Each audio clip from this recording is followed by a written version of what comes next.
Let's learn how to add cookie settings code on our website. If you have your custom design and developed cookie settings code, you can insert right in your dashboard. But if you don't, you can search on the internet and find many open sources that can use freely. For adding cookie settings code on our website, we should go to Dashboard,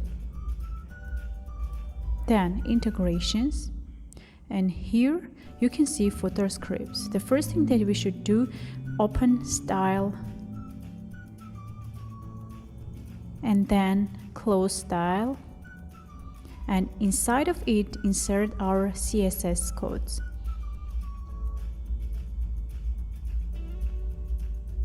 Then we should open Script, close Script, and insert codes inside of the script.